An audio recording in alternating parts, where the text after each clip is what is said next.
Ustadz, kalau sholatnya duduk boleh atau tidak?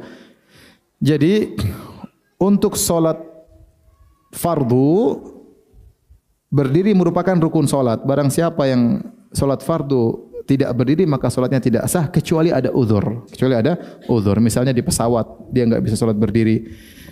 Misalnya dia di kapal, kalau berdiri bakalan jatuh. Misalnya dia sakit, maka dia boleh sholat dalam kondisi duduk. Tapi kalau enggak ada uzur harus berdiri.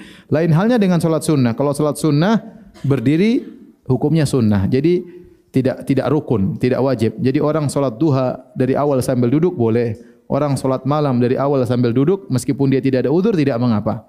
Tapi kalau sholat fardu berdiri hukumnya apa? Wajib. Ya.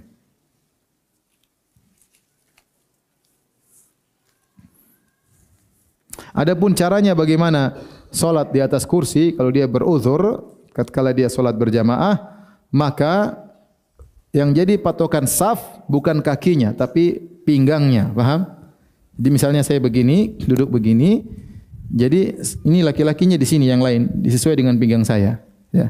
Bukan di kaki saya. Ya, tapi yang jadi patokan adalah apa? Pinggang. Jadi begini. Jadi Allahu Akbar.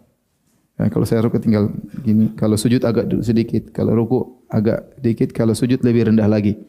Tetapi jamaah semua di sini sesuai dengan pinggang saya. Bagaimana Ustaz kalau seorang dia bisa berdiri tapi enggak bisa ruku dan sujud? Maka kalau dia bisa berdiri, caranya dia berdiri, maka yang menjadi patokan adalah kakinya.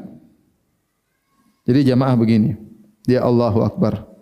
Tetapi ketika dia mau ruku, karena dia enggak bisa ruku, maka dia tarik kursinya ke depan, paham? Tarik ke depan, baru dia duduk. Karena kalau dia duduk, yang jadi patokan adalah apa? Pinggangnya, paham? Nanti kalau dia berdiri lagi, dia mundurin lagi kursinya, baru dia berdiri lagi. Begitu caranya. Paham atau tidak? Paham? Demikian saja kajian kita. Subhanakallah bihamdik. Asyhadu an la ilaha illa anta astaghfiruka wa atubu ilaik. Assalamualaikum warahmatullahi wabarakatuh.